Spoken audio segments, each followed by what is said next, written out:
मशरक़ news के नाज़रीन आदाब।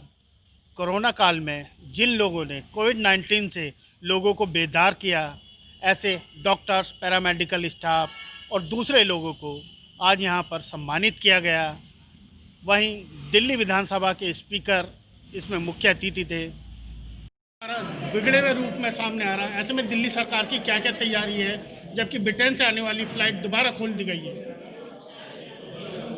देखिए, कोविड इंडिया में 3 फेसेस में आके अब कोरोना लगभग मौत की ओर था।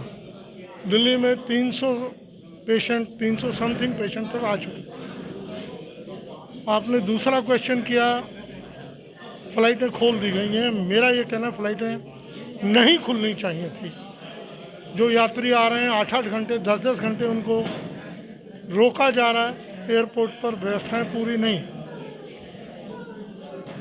लंदन में जो कोविड फैला है वो एक अलग प्रकार का कोविड है, तेजी से फैलता है। इस वक्त फ्लाइटें खोलना देश के लिए खतरनाक है। लंदन से आए हुए लोगों में 71 लोगों में कोविड दोबारा पाया गया, उनको लिया गया, उनको फिर क्वारंटाइन किया गया। मुझे खतरा है, लग रहा है कि जितना भी लंदन से लोग आ रहे हैं, अगर वहाँ पॉजिटिव नहीं निकलते एयरपोर्ट में, वो दोबारा पॉजिटिव निकल सकते हैं। संभावना है वायरस अपने साथ लेकर आए। इस कंडीशन में नहीं खोला जाना चाहिए। सर, एक क्वेश्चन हो, दिल्ली विधानसभा सभी सुरक्षा के साथ सेशन में खुली है, जबकि पार्लियामेंट नहीं चली है, वो चलने नहीं दिया गया है। इस बाबत आप क्या कहना चाहेंगे? देखिए, मैं इस पर ये कहूँगा, ये अपनी अपनी व्यवस्थाएं हैं। हमने बड़ा विधानसभा में 3 बार कैंप लगाया।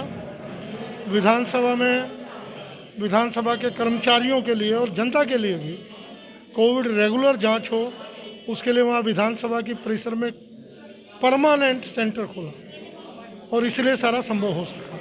ये तो अपना अपना एडमिन है, अपना अपना सोचने का तरीका। Thank you sir. Doctor Girish Shastri, इन दिनों जो कोविड-19 दूसरे रूप में आ रहा है, इस बाबत आप क्या कहना चाहेंगे?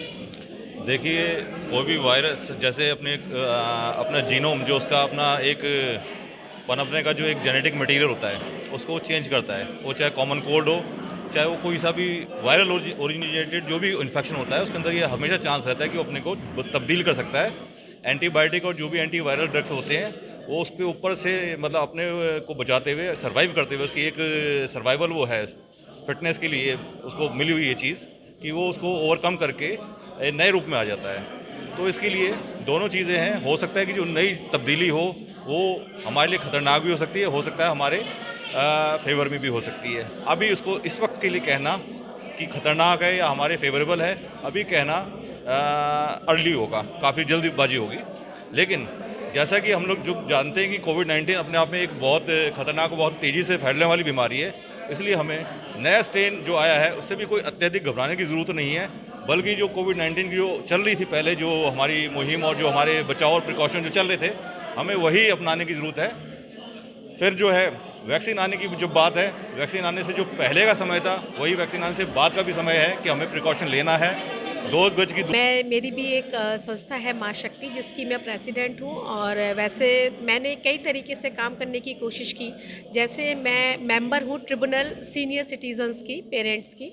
उसमें हमने कोरोना काल में भी हमारी कोर्ट लगी, क्योंकि सीनियर्स लोग बहुत ज़्यादा, उनके पास ज़िंदगी में टाइम नहीं होता, और उस समय उनको जो भी उनकी प्रॉब्लम्स थी, उनकी मेंटेनेंस, उनकी वेलफेयर, तो कोरोना काल में भी हमारी कोर्ट लगी और हमने उनको जस्टिस दिया। इसी के साथ साथ कोरोना पीरियड में जो प्रवासी लोग थे, जिन लोगों को बाहर जाने के लिए प्रॉब्लम्स हो रही थी, उन लोगों को हमने टिकट बनवाना, जितने भी अरेंजमेंट्स थे, including ration and sanitiser, mask, ये सारा ही हम लोगों ने काम किया। मनीषा जी, किस तरीके से कोरोना काल में आपकी आद्या फाउंडेशन ने काम किया और आज कोरोना वॉरियर्स को सम्मानित किया, क्या कहना चाहेंगे आप इस बाबत? सबसे पहले तो मैं ये कहना चाहूँगी कि जो हमारे चीफ गेस्ट आए, उनका बहुत बड़ा आभार देना चाहूँगी उनको। और दूसरा ये कि हम लोगों ने जब से कोरोना स्टार्ट हुआ है, तब से हम लोगों ने खाना बंटवाया है, खाना खिलाया शुरू में। खाने के बाद उसके बाद फिर हमने मास्क बनवाए खुद ही। जिनके रोज़गार छिड़ गए थे औरतों के, उनको रोज़गार दिया हम लोगों ने। अपने ही पीछे एक पूरे NGO मेंबर्स ने जगह जगह पे जाके उनको बंटवाया फ्री ऑफ कॉस्ट। कोई इसमें हम लोगों ने किसी को पैसे या किसी से कुछ लिए हमने खुद ही नहीं। मेरी एक आद्या ज्वेलर्स है, जो मैं बेसिकली ज्वेलरी डिज़ाइनर भी हूँ। उसमें मैंने अपनी ज्वेलरी शॉप से जो प्रॉफिट होता है उसके हिसाब पे मैंने 10,000 सैनिटाइज़र लिए, जो वो भी बंटवाए साथ में मास्क के साथ ही।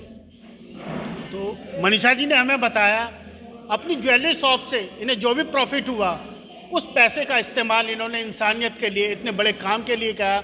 उस पैसे से मास्क बनवाए, सैनिटाइज़र खरीदे और लोगों में बंटवाए। हमारे साथ हैं डॉक्टर प्रिया गुप्ता जी, जिन्हें आज कोरोना वॉरियर्स का सम्मान भी दिया गया है आद्या फाउंडेशन के जरिए।